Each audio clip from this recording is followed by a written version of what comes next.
back and forth. We utilize other resources, so we would not be successful without the collaboration that we have with the county, the use of Air Force One, Air One, super important for our success in this mission. Also, cops cameras are available almost all over the city, so those are great as well. Help us pick up the ATV operation, as well as the drone program, which we just talked about. We lean on them a little bit as well. Certainly, if somebody's on 2 wheels, we're on 4. They're driving reckless, we're driving safe. If they are traversing areas that patrol cars have no business going to, the drones certainly help us out with that. They're able to get to areas that it's either just not conducive for us to get to, or it's unsafe, or any of those things. So again, detail have usually two fully marked vehicles. Tom, can I interrupt for 1 second? Absolutely. Make a point.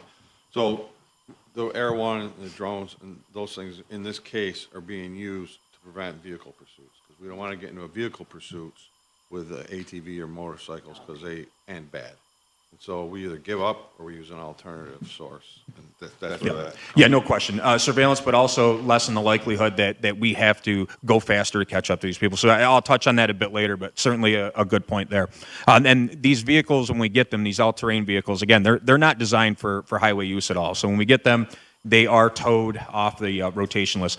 Here's an example of some of the ATVs that we've taken off the streets. This is just a small sample of you'll see the numbers. I think you'll be impressed with the numbers that we've encountered on the street and removed from the street, thanks to actually in large in part to the help to Common Council, which I'll speak to later. But illegal ATVs, that's what they look like. They come in the forms of 4-wheelers, dirt bikes, go-karts, mini bikes, you name it, and they're all out there.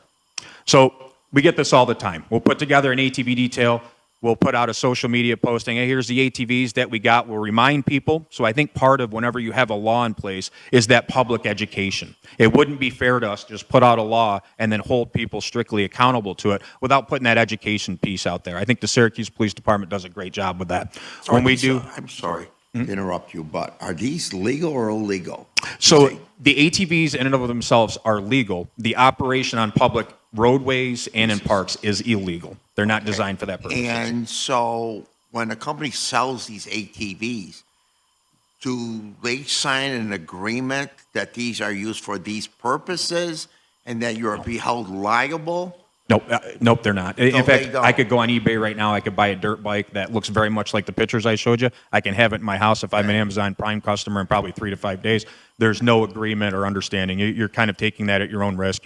I think the expectation is, from a manufacturer standpoint, is that you're going to ride safely and responsibly. Well, they're not, because I see them on my own street, and during the course of the day, they'll cut around moving vehicles. Butternut Street is a prime example. God forbid someone gets hurt or killed.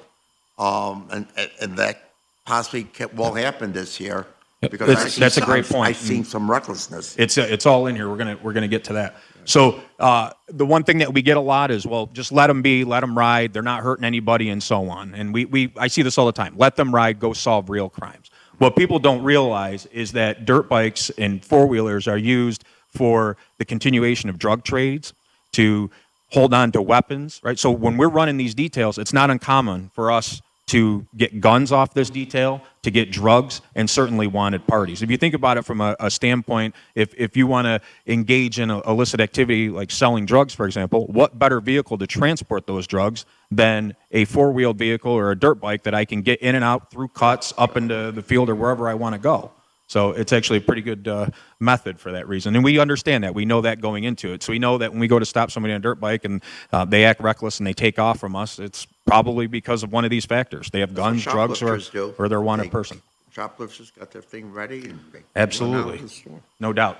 So what we do is we put together an intelligence packet. So this information that we have, these addresses and so on, and again, this is one just from last year here, but these addresses and locations that we have come directly from a few different sources. Calls into 911, where officers have seen this activity, or we also have a email set up called atvtips@syracusepolice.org. So folks are directed to send us intel over there as well, and that ends up on these sheets. So the officers, they're not just kind of randomly going to places to say, is there dirt bikes out here? A lot of times people have tipped their hands and we know exactly where these dirt bikes are, which is kind of another component to our success. So a couple years ago, again, like I said, we're constantly trying to evolve this. We're trying to get the public education out there. We're trying to be fair, and that's the reality. We're trying to be fair about it. Right? We're not trying to take away people's fun. We're trying to stop the people that are ruining the fun for everybody else. One of the things we came up with a couple years back is this right here. We call this the courtesy letter to the residents. So what happens is if I'm getting a couple complaints, we'll just say, because I used to live there, 123 Standard Street is a location where there's a bunch of ATV activity. That address actually doesn't exist anymore. They leveled my house years ago, but I used to live there. But let's just say that I'm getting complaints about that particular address. Well, I'll go out to that house. I'll knock on the door. I'll say, hey, I'm Tom Blake with the Syracuse Police Department. This house has been identified as a location for illegal ATV activity. I'd like to give you this letter, which kind of outlines why it's a problem, why it's illegal, and then lastly, what the sanctions are for continuing to engage in that behavior. So I think it's hugely successful. I can tell you in the times that we've handed this out, only a couple times have we had people that just completely disregarded it and continued the same activity. At the very least, it was quelled a bit or it was altogether stopped. So we think it's... So do you actually hand deliver those? Yeah, yes, ma'am, I do. So I bring 2 copies with me. What I do is I go out and I ask them to sign it. They can tell me no, which happens, but I'll give a copy to them. I'll take a copy and I'll just have a real conversation and be like, this is hopefully we're mutually understood. You understand that I have a job to do to make sure that people are being safe and that we're not being reckless. I understand that you want to have a good time. I'm formally letting you know that this is a problem and here's what's in place. And so I think that there's almost like a little bit of respect, I think, back and forth there, which is huge. Now, this wasn't anything that we had to do. We're not under any requirements to do this, but I just thought taking that extra step to say, hey, what you're doing is wrong, and we've identified it, please correct it.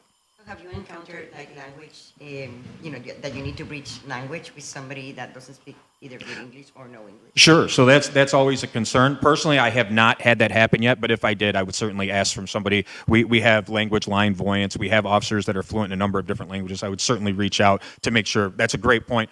To make sure that they understand the levity of what we're talking about, because it is. I mean, if you look at that, it's a lot of wordy verbiage in there. It's a lot of numbers and sections of laws and such. So yes, to your point, if we run into that situation, we would certainly make sure that they're under the understanding. So this is you talk about good customer service and proactive customer service. This is good, right?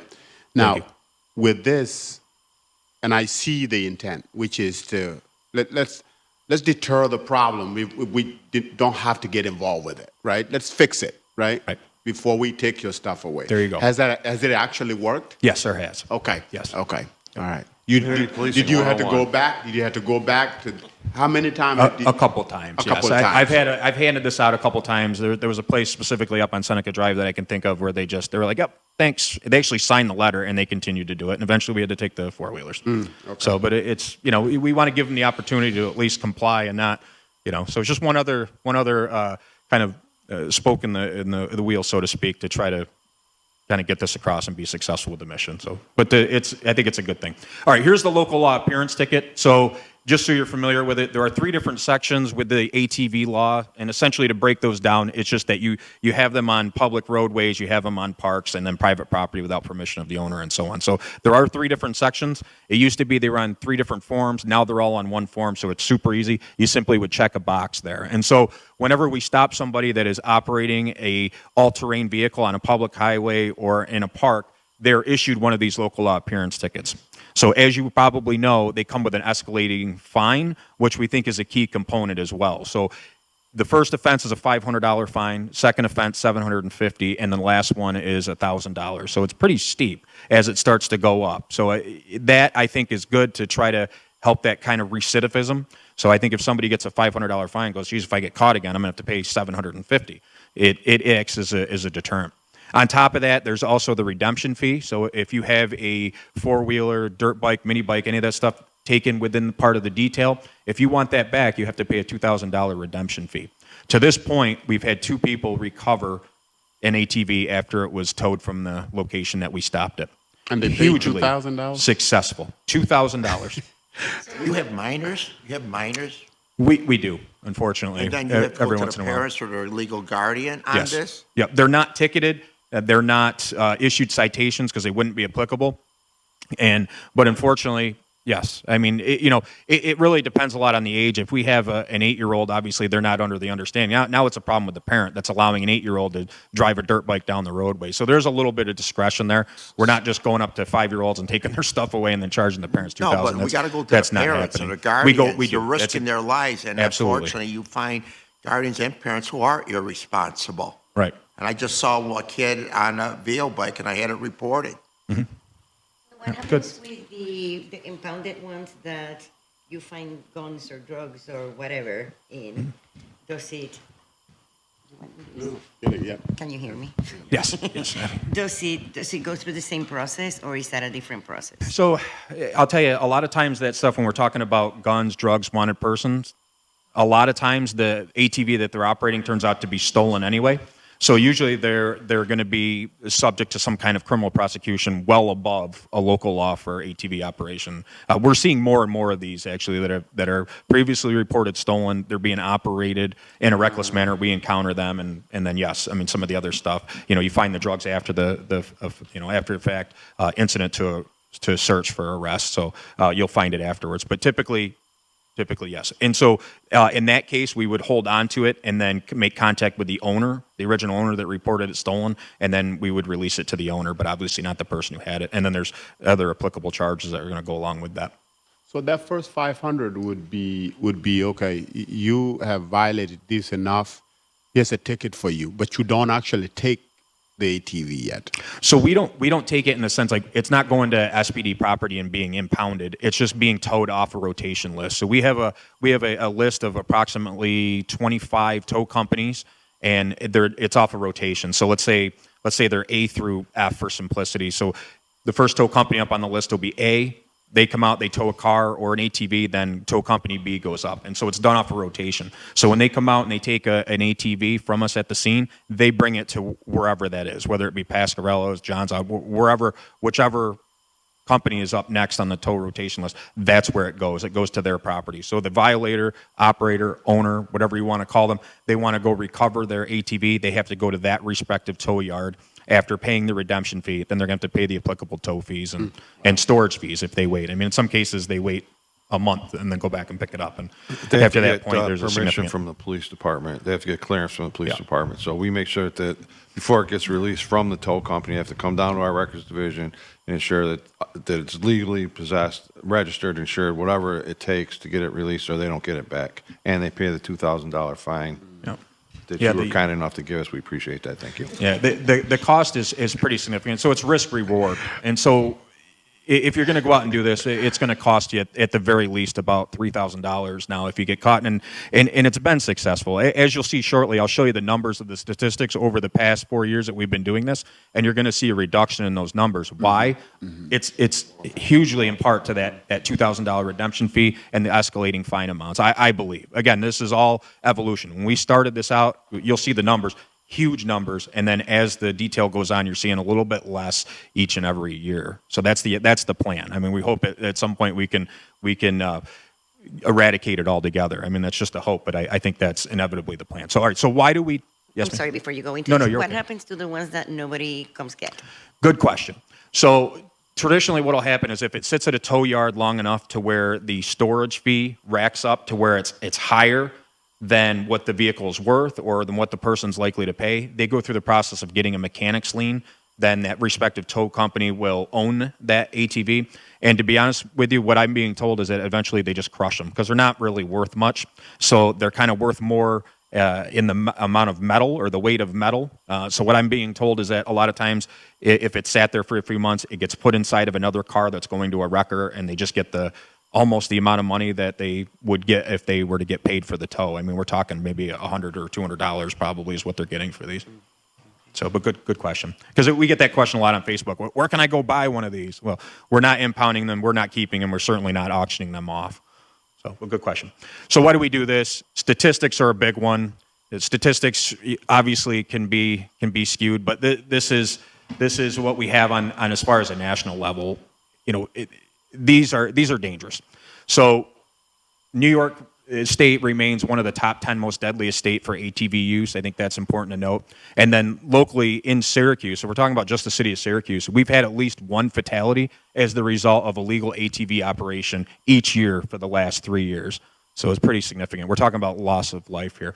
All right, here we go. So we started this detail back in 2019. Let me stop you there, Chief, because I think to your point, I think there has been an improvement. Before we passed the ATV legislation, there were 6 in fatality, right? There were 6 deaths that time, and once every year. I mean, 0 is much better, right? But the reduction in, I think, that has been created by this direction, I think helps us. Right. Helps us in some way. Yeah, and to amplify your point, I mean, the other thing that you have to take into consideration is when we started this detail, this was before that huge social media boom where all the TikTok videos and the YouTube videos and everything else, that was huge around 2022.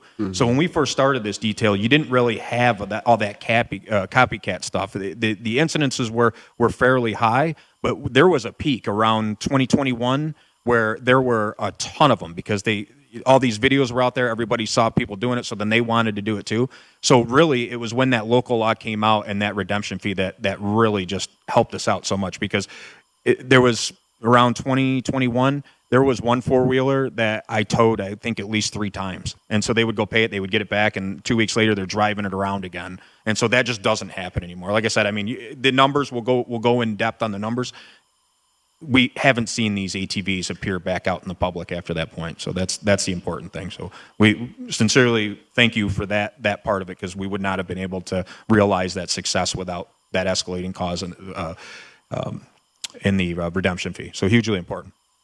All right, so to break down this chart, on the kind of like the pea green color to the left, that's the offenders, so the number of offenders that we encountered throughout the dirt bike details. And then the middle one are the total UTTs that were written. And then lastly, the ones that are towed. So I wouldn't say it is a complete decline, but certainly, you're looking at probably 5 to 10%, maybe even higher per year. Each and every year you're seeing that overall decline, which anytime you're seeing that kind of tells you, hey, this is working. And can I ask, the offender to the UTT, Yes. 2020, Yep. it's about 2 to 1. Correct. 2024, about 1 to 1. What happened there? Local law.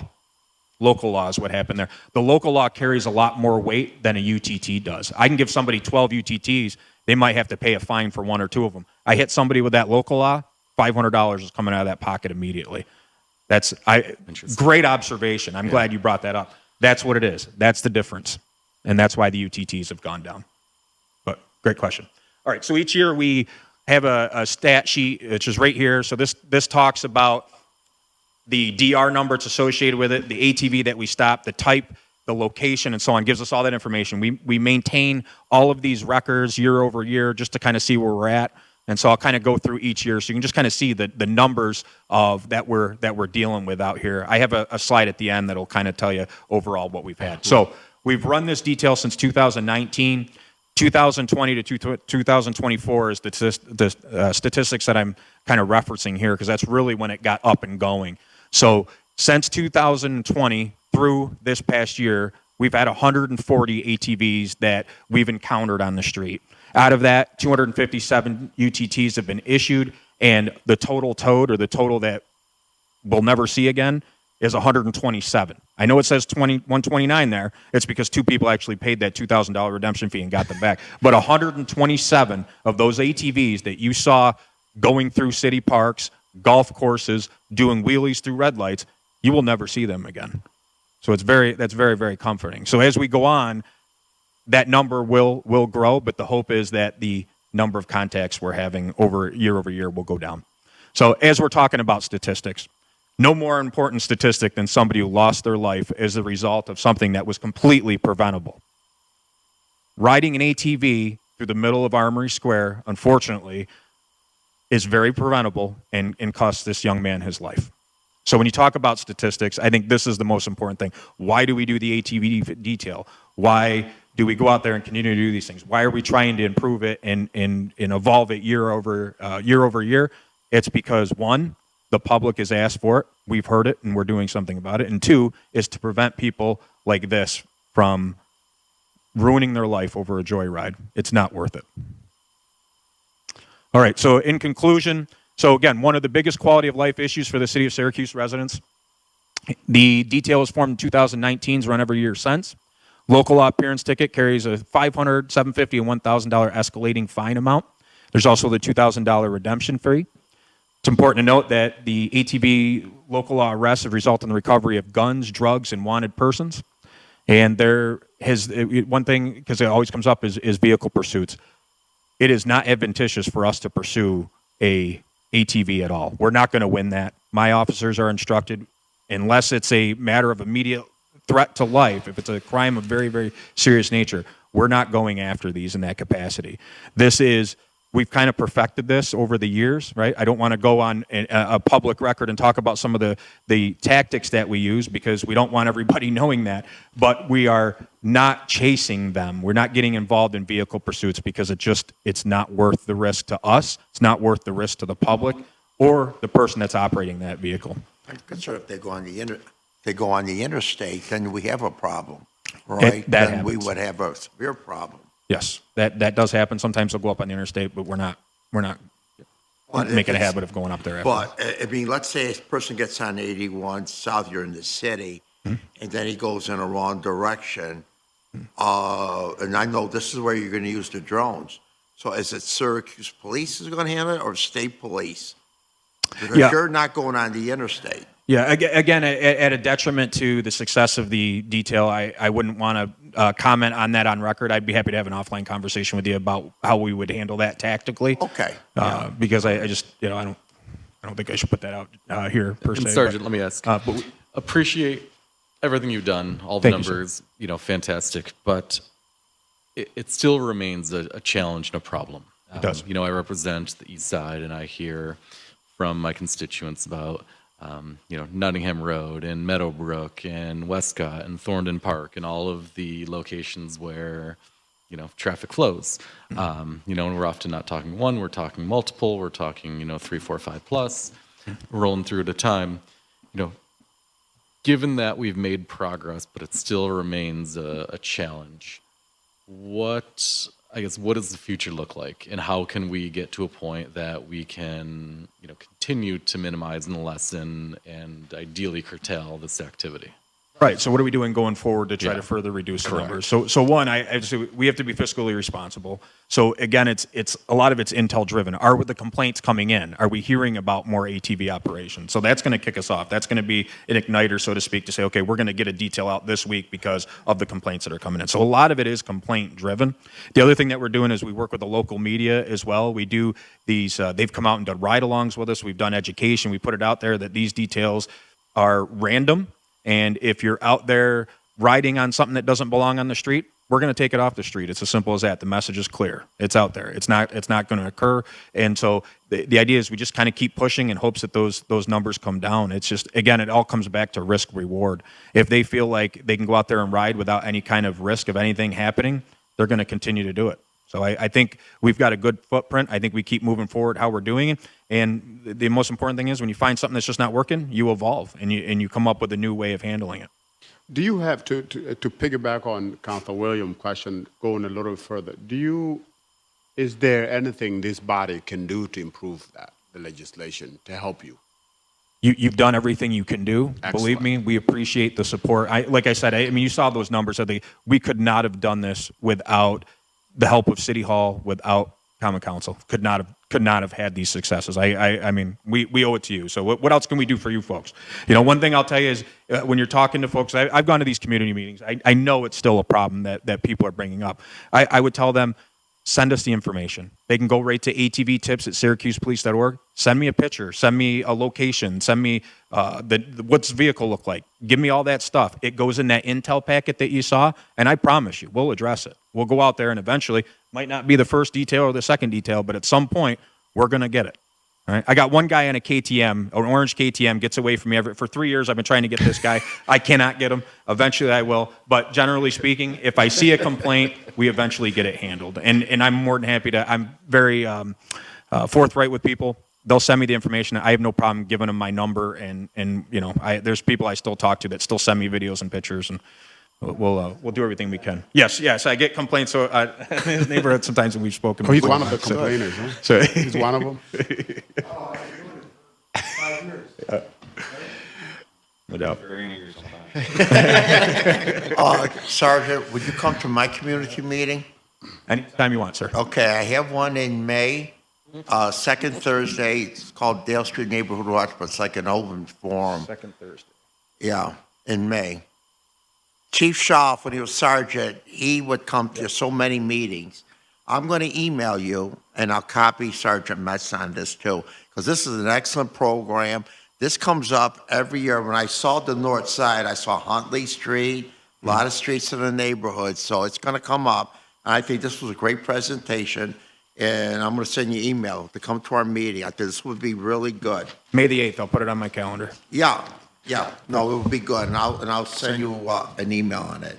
Very well. Thank you. I want to also add a hot spot, Valley Drive, South Ave, Glenwood, that intersection has always ATVs around there. For obvious reason, Valley Drive is it, so. We so get that one a put lot. that on your radar, right? Yep, yes, sir. Right. Yeah. Great. And No further Elmwood questions? Park too, Elmwood Yep. Park, yeah, it's crazy up there. ATVs may be coming from south of the city, up Valley Drive that way. Good And in point. the west side, oh my God, they're everywhere. There's Yeah. been a lot more actually this year in Eastwood, which is kind of unusual than in the past. But there's been a lot of activity in Eastwood as well. I was thinking We're going to around handle it, I Sunnyquest assure you. Park, Sunnyquest Park in Henniger. Right? Yeah. Any other questions? Well, Sarge, you did a fantastic job. Thank you, of sir. presenting and the preparation to Councilor William Point. It's on point. So thank you for I taking liked the it. Thank time you and so much. putting in the details. Chief, thank you. Everyone, thank you. That will conclude our meeting. You don't know how good of a job I did. I told him to keep him 10 minutes, because he could go on. Thanks, sir.